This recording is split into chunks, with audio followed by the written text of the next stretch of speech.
அல்ஹம்துலில்லாஹி ரப்பில் ஆலமீன் வஸ்ஸலாத்து வஸ்ஸலாமு அலா அஷ்ரஃபில் அன்பியாஇ வல் முர்ஸலீன் வ அலா ஆலிஹி வ ஸஹ்பிஹி அஜ்மஈன். அம்மா பஅத். ஃபகால அல்லாஹு தஆலா யா அய்யுஹல்லதீன ஆமனூ லா யஸ்ஹர் கௌமும் மின் கௌமின் அஸா அன் யகூனு ഖൈറൻ மின்ஹும். பாசத்திற்குரிய சகோதரர்களே, பெரியோர்களே, அதிகாலை தொழுகையை நிறைவு செய்துவிட்டு நாம் எல்லாம் அல்லாஹுவினுடைய ஆலயத்தில் அமர்ந்திருக்கிறோம்.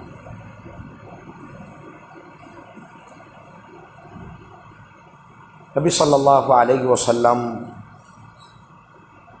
அவர்களினுடைய லட்சக்கணக்கான தோழர்கள் இந்த மார்க்கத்தினுடைய உரமாய் இந்த தீனுல் இஸ்லாம் பாதுகாக்கப்படுவதற்கு நபியின் தோழர்களாக அல்லாஹுவால் தேர்வு செய்யப்பட்டவர்கள்தான் நபித்தோழர்கள். சூரா முஹம்மத், சூரா ஃபத்ஹ் என்ற அத்தியாயத்தில் அல்லாஹ் பதிவு செய்யும் பொழுது,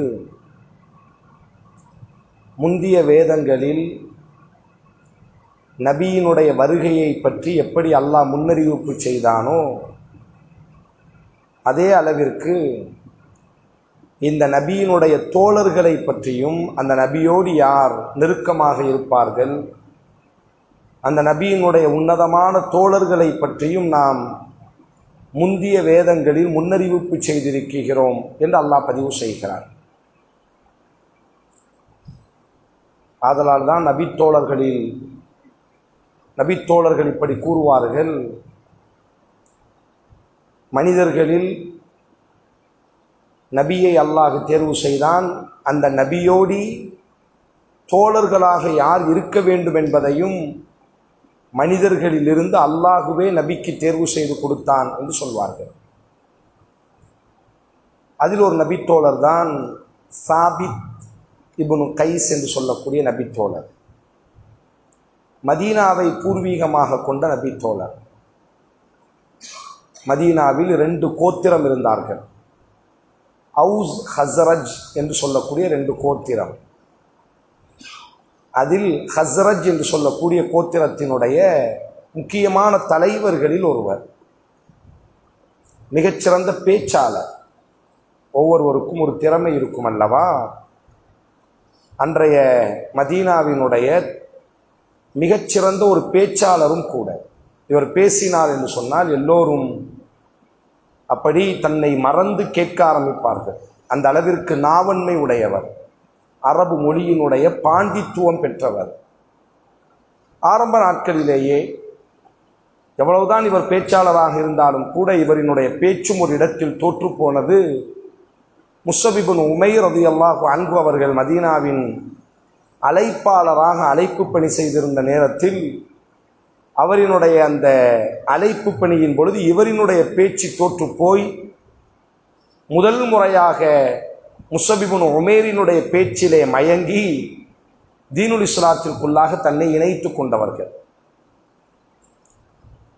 முதல் அக்கபா உடன்படிக்கை, 2வது அக்கபா உடன்படிக்கை என்று சிலாகித்து சொல்லக்கூடிய இஸ்லாத்தினுடைய மூத்த உடன்படிக்கைகளில் எல்லாம் தன்னை இணைத்து கொண்ட ஒரு தோழர். இவர் பற்றி 2 வரலாறுகளை குர்ஆனில் அல்லாஹ் பதிவு செய்கிறார். சூரா ஹுஜராத் என்று சொல்லக்கூடிய அத்தியாயம் 27வது 26வது ஜுஸுவில் இருக்கக்கூடிய அத்தியாயம் இந்த அத்தியாயம். இந்த அத்தியாயத்தில் இவரை பற்றி 2 இடங்களில் இவருக்காகவே இறங்கியதை போன்ற அந்த அத்தியாயம் தோற்றமளிக்கும். மிக அழகிய நாவன்மை உடையவர் அல்லவா, பேச்சாளர், உயர்ந்த சப்தத்திற்கு சொந்தக்காரர், நல்ல சப்தமாக பேசுவார். அவ்வப்பொழுது நபி ஸல்லல்லாஹு அலைஹி வஸல்லம் தன்னுடைய பேச்சை எடுத்துக் கொடுப்பதற்காக இந்த தோழரை தான் நியமிப்பார்கள். இன்றைய காலத்தை போன்று மைக்குகள் இல்லாத காலகட்டம் அது. லட்சக்கணக்கான தோழர்கள் ஒன்று கூடக்கூடிய அரஃபா பேருரை போன்ற பேருரையில் எல்லாம் நபியினுடைய அந்த பேச்சை, அவ்வளவு பெரிய கூட்டத்திற்கு மத்தியில் நபியினுடைய பேச்சு என்பது மிக அழகானது, ரொம்ப கராராகவெல்லாம் இருக்காது. அப்ப இந்த தோழர் தான் என்ன செய்வார் என்று சொன்னால், ரசூல் பேசுவார்கள், இந்த தோழர் அந்த பேச்சை சப்தமாக என்ன செய்வார் என்று சொன்னால் சமூகத்திற்கு எடுத்துக் கொடுப்பார். இவருக்கு நல்ல நாவாற்றல், நல்ல உயர்ந்த சப்தம். சூரா ஹுஜராத்தில் அல்லாஹ் பேசுவான், லா தர்ஃபஉ யா அய்யுஹல்லதீன ஆமனு லா தர்ஃபஉ அஸ்வாத்தகும் ஃபௌக ஸௌத்தின் நபி. ஈமான் கொண்டோர்களே, உங்களது சப்தத்தை விட, நபியினுடைய சப்தத்தை விட உங்களது குரலை, சப்தத்தை நீங்கள் உயர்த்தாதீர்கள் என்று அல்லாஹ் பேசுவார். பொதுவான இது ஒரு கட்டளை. இந்த வசனம் இறங்கியதிலிருந்து சாபித் இப்னு கைஸ் சமூகத்தோடு பழகுவதே இல்லை. எப்பொழுதுமே ரசூலுல்லாஹி ஸல்லல்லாஹு அலைஹி வஸல்லத்திற்கு நெருக்கத்தோடு இருக்கக்கூடிய தோழர், நபிக்கு மிக அருகாமையில் பயணப்படக்கூடிய ஒரு தோழர். அவர் என்ன நினைக்கிறார் என்று சொன்னால், நமக்காகத்தான் அல்லாஹ் இந்த வசனத்தை இறக்கி இருக்கிறான் போல. காரணம், நாம தான் ரசூலுல்லாவை விட ரொம்ப சப்தமா பேசுவார் சமூகத்தில். அதுக்கு இனி ஒரு காரணம் உண்டு, பின்னால் நான் சொல்கிறேன்.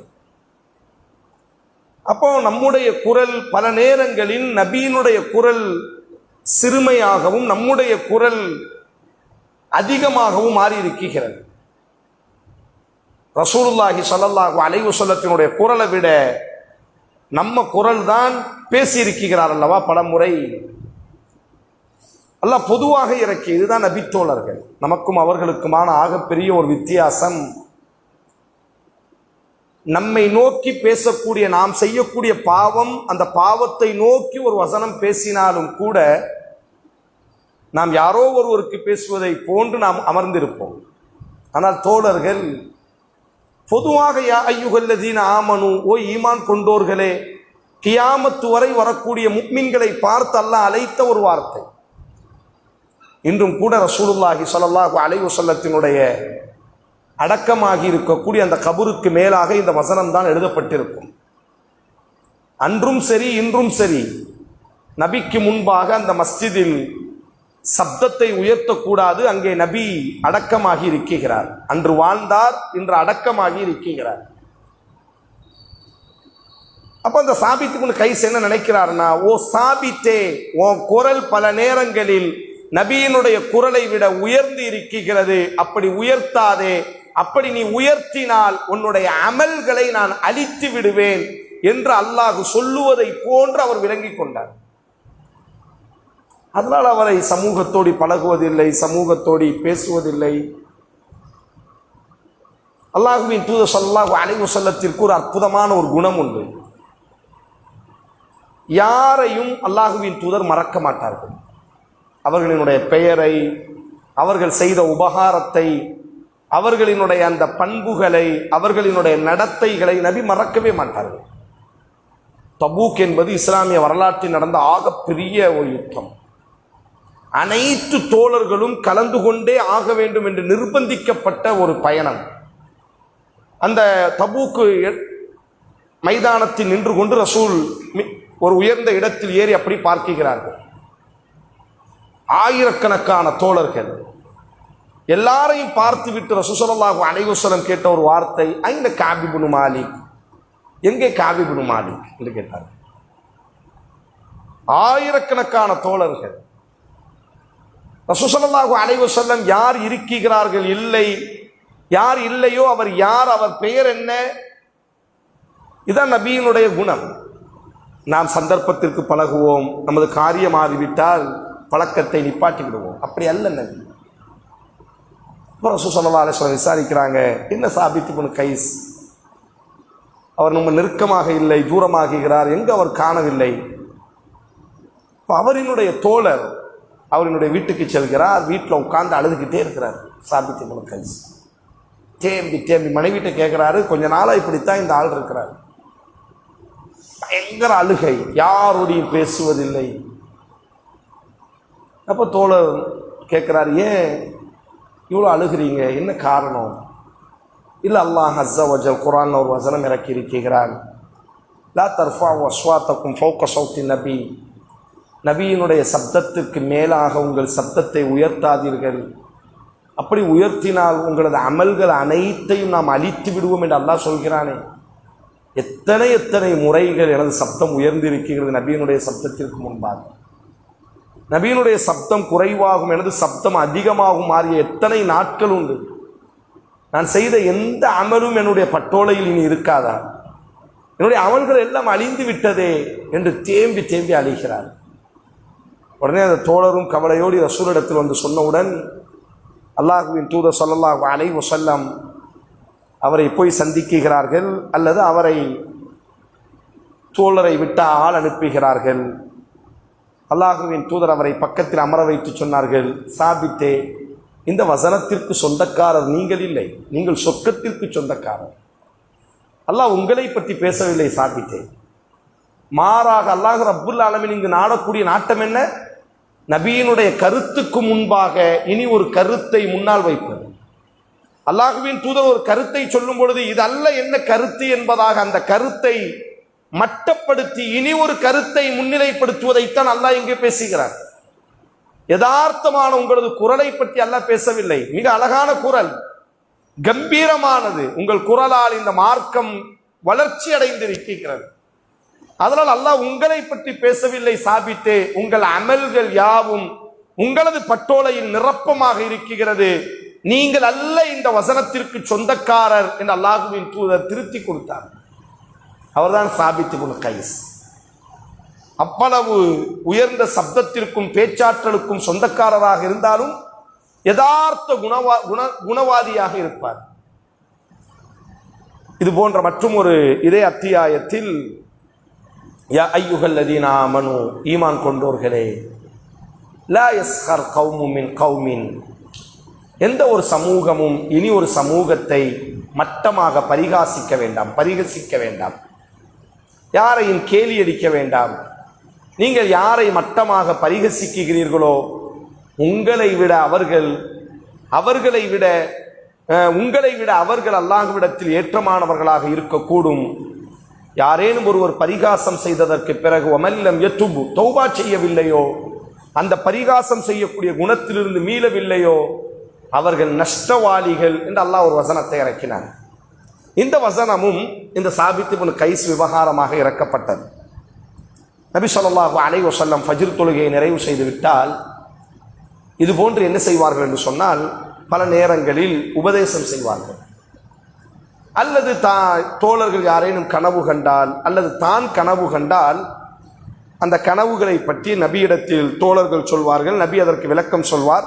இதனாலேயே தோழர்கள் ஆசைப்படுவார்கள், நபிக்கு ஃபஜ்ர் தொழுகைக்கு பிறகு ரசூல் நம்மோடு உரையாடுவார், அவரிடத்தில் நாம் கனவு காண வேண்டும், அந்த கனவை நபியிடத்தில் முறையிட வேண்டும், சொல்ல வேண்டும், நபி அந்த கனவுக்கு விளக்கம் சொல்ல வேண்டும் என்று ஆசைப்பட்ட தோழர்கள் உண்டு.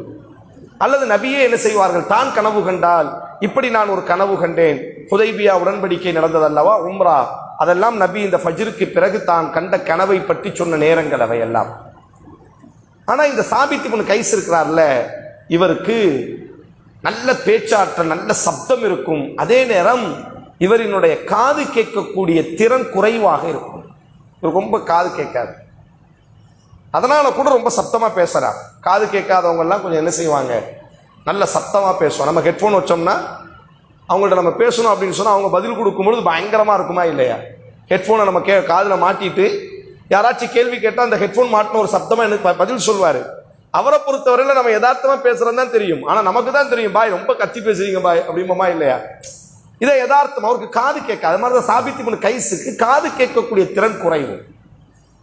அதனால ரசூல் ஸல்லல்லாஹு அலைஹி வஸல்லம் ஃபஜ்ர் தொழுததற்கு பிறகு எப்பவும் உரையாற்றுவாங்க அல்லவா, அவர் எப்பவுமே என்ன செய்வார்னா முதல் சொஃப்ல தான் ஃபஜ்ர் தொழுவார். ஏன்னா ரசூல் உரையாற்றும் பொழுது ரசூல் பக்கத்திலே உட்கார்ந்தாதான் அவருக்கு நல்ல தெளிவா கேட்கும். அதனால முதல் சஃப்பை தவற விடவே மாட்டார். சில நேரங்களில் இரண்டாவது சஃப், மூன்றாவது சஃப் போன்ற சஃப்பு தவறிவிட்டாலும், முதல் சஃப்பு தவறிவிட்டாலும் தோழர்கள் சாபித்தை பார்த்து விட்டார்கள் என்று சொன்னால் உடனே என்ன செஞ்சிருவாங்க, தொழுது முடிச்ச உடனே அப்படி வழிவிட ஆரம்பித்து விடுவார்கள். பாதையை அமைத்து கொடுப்பாரு. சாபித் இப்னு கைஸ் முன்னாடியே எந்திரிச்சு ரொம்ப கம்பீரமா நடந்து ரசூலுல்லாஹ் பக்கத்துல வந்து உட்கார்ந்து கொள்வார். இன்றைய காலத்தை போன்று நல்ல வெளிச்சமான காலம், இப்பெல்லாம் நல்ல வெளிச்சமா இருக்குல்ல, நம்ம தொழுகும் பொழுது தெரியல, ஃபஜ்ர் தொழுகிற பக்கத்துல யார் இருக்காருன்னே தெரியாது. அவ்வளவு இருளாக இருக்கக்கூடிய நேரத்தில் தான் ஆயிஷா ரலியல்லாஹு அன்ஹா சொல்லுவாங்கல்ல, ரசூல் ஸல்லல்லாஹு அலைஹி வஸல்லம் காலத்துல மஸ்ஜித் நபவியில பெண்கள் ஃபஜ்ர் தொழுகைக்கு வருவார்கள். யார் திரும்பி செல்கிறார்கள், திரும்பி செல்லும் பொழுது இன்னும் பெண்ணு தானே தெரியாது, கொஞ்சம் இருளாகவே இருக்கும். அப்ப ஒரு முறை என்ன செய்யறாரு அப்படின்னு சொன்னா, சாபித் இப்னு கைஸ் ஃபஜ்ர் தொழுகைக்காக எப்பவுமே முதல் சஃப்புக்கு வரக்கூடிய தோழர் ஏதோ ஒரு காரணத்தினால் கொஞ்சம் பின்னால் அவருக்கு இடம் கிடைத்து விட்டது, முதல் சஃப்பு நிரம்பி விட்டது. அப்ப தொழுது முடிக்க உடனே சாபித் இப்னு கைஸ் எந்திக்கிறாரு. பின் சஃப்ல இருக்கிறவங்க எல்லாரும் என்ன செய்யறாங்க, எந்திரிச்ச உடனே தெரிந்து கொள்வார்கள் இது சாபித் இப்னு கைஸ். அவனுடைய குரலும் நல்ல கம்பீரமா இருக்கும்ல, லேசா பேசுறாங்க, நல்ல சத்தமா கேட்கும்ல, வழி விடுங்கன்னு சொல்லிட்டாலே உடனே கேட்டுருவாங்க, நல்ல பரிச்சயமான குரல் சாபித். எல்லாரும் என்ன செய்வாங்க, அப்படி கொஞ்சம் கொஞ்சமா வழிவிட ஆரம்பித்து விடுவார்கள். அப்படி ஒரு சஃபா கடந்து வந்தால் முதல் சஃப்ல ஒரு வாலிபர் ரசூலுக்கு பக்கத்துல உட்கார்ந்து இருக்கிறார். எப்பவுமே அது சாபித் இப்னு கைஸுக்கு சொந்தமான இடம். அப்ப சாபித் இப்னு கைஸ் என்ன செய்யறாரு, அந்த வாலிபனினுடைய தோலை பிடிச்சி உழுக்கிறார், டேய் வழிவிடு அந்த மாதிரி. அந்த தோழர் திரும்பி பார்க்கல. ரசூல் ஸல்லல்லாஹு அலைஹி வஸல்லம் உரையாற்ற ஆரம்பித்தார்கள். அந்த உரையாற்றலினுடைய நாம முதல்ல ரசூலுல்லாஹ் பேச்சை கேட்கணும்னு சொல்லி அவர் பக்கத்துல உட்கார்ந்து இருக்கிறார். அவர் திரும்பி பார்த்திருந்தால் கூட சாபித்துன்னு சொல்லி வழிவிட்டு இருப்பாரு. அவருக்கு அதெல்லாம் பார்க்கல, ரசூலுல்லாஹ் பேசுறாங்க, இவர் தோலை பிடிச்சி உழுக்கிறாரு. அந்த தோலை திரும்பி பார்க்காம, பாய் ஏன் பாய் டார்ச்சர் பண்றீங்க, கிடைச்ச இடத்துல உட்காருங்க பாய், நம்ம சொல்லுவோமா இல்லை பாய், உங்களுக்கு எந்த இடம் கிடைச்சிச்சா உட்காருங்க பாய், அந்த மாதிரி ஒரு வார்த்தையை அந்த தோழர் சொல்கிறார். சும்மா இருங்க, உங்களுக்கு கிடைச்ச இடத்துல உட்காருங்க அப்படின்னு அவர் சொல்லிட்டார். இது சாபித் இப்னு கைஸுக்கு பயங்கர, அவர் நல்ல வயதானவர், ரொம்ப தர்ம சங்கடமாயிட்டு எதுவுமே பேசவும் முடியாது. ஏன்னா முன்சொப்புல உள்ள ஒரு வழி விட்டாதான் அந்த இடத்துல உட்கார முடியும். மார்க் அடிப்படையிலும் அதுதான். உடனே சாபித் இப்னு கைஸ் அடி ஒன்றும் பேசாம வேற வழி இல்லை, அந்த வாலிபருக்கு பின்னாடி அமைதியா உட்கார்ந்து கொண்டார். ரசூல் ஸல்லல்லாஹு அலைஹி வஸல்லம் உரையாற்றுறாங்க. உரையாற்றெல்லாம் முடிந்த உடனே எல்லாம் வெளிச்சம் பரவ ஆரம்பித்து விட்டது. சும்மா ஒரு 10 நிமிஷத்திலே வெளிச்சம் வந்துடும். ஃபஜ்ர் தொழுத 10 நிமிடத்திலே வெளிச்சம் வந்துவிடும். நல்லா உரையாற்றி எல்லாம் முடிச்ச உடனே அந்த சாபித் இப்னு கைஸ் அந்த பையன் தோலை பிடிச்சி உழுக்கிறாரு. திரும்ப நீ யார் முதல்ல அப்படின்னு ரொம்ப கராரா கேட்கிறாரு. உடனே அந்த பையன் யதார்த்தமா, நான் இந்த குடும்பத்தை சார்ந்த இன்னாரின் மகன் அப்படின்னு சொன்ன உடனே, உங்க அம்மா இவளா, இவளுக்கு பிறந்தவனா நீ என்ற ஒரு வார்த்தையை சொல்கிறார். என்ன, இந்த வாலிபரினுடைய தாயார் அறியாமை காலகட்டத்தில் ஏதோ ஒரு தவறு செய்திருக்கிறார். அது என்ன தவறு என்று தெரியவில்லை. அது நபித்தோழர்களினுடைய பண்பும் கூட அதுதான். அப்போ என்ன செய்யறார் அப்படின்னு சொன்னா, ஏதோ ஒரு தப்பு பண்ணியிருக்கிறார், அந்த தப்பு சமூகத்தில் அறிமுகமாயிருக்கு. அப்படி அதை சுட்டி காட்டி, இவளுக்கு பிறந்தவனா நீ, இவ மோனா நீ அப்படின்னு ஒன்று அந்த வாலிபர் எல்லாரும் முன்னாடி இந்த வார்த்தையை சொன்ன உடனே அந்த வாலிபருக்கு பெரிய தர்ம சங்கடமாக மாறிவிட்டது. அப்படி ஒரு கூனி குறுகி வெட்கப்பட்டு அப்படி தலை குனிகிறார். அப்துல்லா இப்னு அப்பாஸ் ரலியல்லாஹு இந்த வசனத்திற்கு காரணத்தை சொல்கிறார். ஓ இவ மோனா நீ, அப்ப அந்த அம்மா ஏதோ ஒரு தவறு செய்திருக்கிறார்கள், சமூகம் அந்த அம்மாவை வேறு ஒரு கண்ணோட்டத்தில் பார்த்திருக்கிறது. இவர் இழிவுபடுத்துவதை போன்ற இந்த வார்த்தை அந்த பேச்சிலேயே சொல்லலாம்ல, ஓ இவங்க மகனா அப்படின்னு சொல்றதுக்கு, ஓ இவ பெத்தவனா நீ அப்படின்னு சொல்றதுக்கு ஒரு வித்தியாசம் இருக்கா இல்லையா? உடனே அந்த வாலிபருக்கு பெரிய தர்ம சங்கடம், தலை குனிந்து அப்படி கவலையோடு அமர்கிறார். அமர்ந்ததுதான் தாமதம். அல்லாஹ் வசனத்தை இறக்கினான். யா அய்யுஹல்லதீன ஆமனு லா யஸ்ஹர் கௌமும் மின் கௌமின் அஸா யகூனு கைரன் மின்ஹும் வலா நிஸாஉ மின் நிஸாஇன் அஸா யகுன்ன கைரன் மின்ஹுன் வலா தல்மிஸு அன்ஃபுஸக்கும் வலா தனாபஸு பில் அல்காப் பிஸ இஸ்முல் ஃபுசூக் பஅதல் ஈமான் வமன் லம் யதுப் ஃபஉலாய் ஹுமுத் ஸாலிமூன். ஓ ஈமான் கொண்டோர்களே, யாரும் பிறரை இழிவாக பரிகாசம் செய்யாதீர்கள். உங்களை விட அல்லாஹ்விடத்தில் நீங்கள் யாரை பரிகாசம் செய்கிறீர்களோ அவர்கள் அல்லாஹ்விடத்தில் ஏற்றமானவர்களாக இருக்கக்கூடும். எந்த ஆணும் எந்த பிற ஆணையும் எந்த பெண்ணும் பிற பெண்ணையும் பரிகாசம் செய்ய வேண்டாம், மட்டமாக காண வேண்டாம். அல்லாஹ்விடத்தில் ஏற்றமானவர்களாக இருக்கக்கூடும். சாபித்தே, பிற வாலிபனை நீ பரிகாசம் செய்யாதே, உன்னை விட அல்லாஹ்விடத்தில் அந்த வாலிபன் ஏற்றமானவனாக இருக்கக்கூடும். உலுக்கி போட்டு விட்டது சாபித்தை. அதற்கு பிறகு சாபித் யாரையும் தரைகுறைவாக பார்ப்பதே கிடையாது. யாரையும் வார்த்தையில ரொம்ப அவர்கள் எல்லாம் அந்த பழமையான அரேபியர்கள், நல்ல வயது முதிர்ந்தவரும் கூட சாபித். அவரினுடைய பண்போடி வந்த அந்த வார்த்தை, ஆனாலும் கூட அல்லாஹ் இறக்கி விட்டான் அல்லவா, நீங்கள் தௌபா செய்தே ஆக வேண்டும், இல்லாவிட்டால் நீ அநியாயக்காரன், கண்ணீரோடி தௌபா செய்கிறார். இனி தன்னுடைய வாழ்க்கையில் அதற்கு பிறகு யாரையும் அவர் குறைவாக பார்த்ததில்லை என்பதாக வரலாறு நாம் பார்க்கிறோம். இறுதியாக கிட்டத்தட்ட பத்ர் யுத்தத்தை தவிர பற்ற எல்லா ரசூலோடியே பயணப்பட்டவர். முசைலமா என்று சொல்லக்கூடிய யமாமாவிலே நடந்த ஒரு பெரிய ஒரு யுத்தத்தில் அநியாயமாக இந்த சாபித் இப்னு கைஸ் ரலியல்லாஹு அன்ஹு அவர்கள் கொலை செய்யப்பட்டார்கள், ஷஹீதாக்கப்பட்டார்கள். யமாமாவிலேயே அவர்கள் என்ன செய்யப்பட்டார்கள் என்று சொன்னால் அடக்கம் செய்யப்பட்டார்கள் என்பதாக அந்த வரலாறு நிறைவு செய்கிறது. அப்போ இரண்டு விஷயங்கள் நமக்கு ரொம்ப முக்கியம். சாபித் இப்னு கைஸ் யதார்த்தமாக அல்லாஹ் பேசிய ஒரு வார்த்தை, தன்னை பார்த்து அல்லாஹ் பேசுகிறான் என்பதாக அவரினுடைய குரலை பற்றி அல்லாஹ் பொதுவாக சொல்லும் பொழுது, ஆனால் அவர் தன்னைத்தான் அல்லாஹ் பேசுகிறான் என்பதாக தன்னை சீர்திருத்தம் செய்வதற்கு துணிந்தார். இரண்டாவதாக ஏதாவது ஒரு கோபத்தில் அந்த ரசூலினுடைய உபதேசத்தை பக்கத்தில் உட்கார்ந்து நம்மளால கேட்க முடியலையே, நமக்கு அந்த காது கேட்கக்கூடிய திறன் குறைவு, இந்த பையன் அதை உணராம நம்மளை அவமானப்படுத்திட்டானே என்ற அந்த கோபத்தில் டக்குன்னு ஒரு வார்த்தையை விட்ட பொழுதும் கூட, இது என்னதான் சாபித்தா இருந்தாலும் கூட, நீ என்னதான் காது கேட்கக்கூடிய திறன் உனக்கு குறைவா இருந்தாலும் கூட, உனக்கு உரிமை இருக்கிறது தான் ரசூலுக்கு பக்கத்தில் உட்கார்ந்து கேட்பதற்கு. ஆனால் அதே நேரம் சமூகத்திற்கு முன்பாக பிறரை நீ அவமானப்படுத்தும் பொழுது அவனினுடைய உள்ளம் காயப்படுகிறதே. நீ சாபித்தாகவே இருந்தாலும் இந்த காரியத்தை நீ செய்யத்தான் கூடாது என்பதாக அல்லாஹ் வசனத்தை இறக்கி திருத்தினான் என்று சொன்னால், இவையெல்லாம் சாபித்திற்கான வசனம் மட்டுமல்ல, நம்மையும் பல நேரங்களில் இது போன்ற நேரங்களில் உலுக்கி எழுப்ப வேண்டும் என்பதை மனதில் பதிந்தவர்களாக அல்லாஹ் ரப்புல் ஆலமீன் நல்லோர்களை நேசிப்போம். நல்லோர்களோடு நாளைக்கு மறுமையில் இளைப்பாறக்கூடிய சுவனத்தில் வாழக்கூடிய சந்தர்ப்பத்தை அல்லாஹ் நமக்கு நசீபாக்கட்டும். வாஹிர் தஅவானா அல்ஹம்துலில்லாஹி ரப்பில் ஆலமீன். சுப்ஹானக்கல்லாஹும்ம வபிஹம்திக அஷ்ஹது அல்லா இலாஹா இல்லா அன்த அஸ்தக்ஃபிருக வ அத்தூபு இலைக்.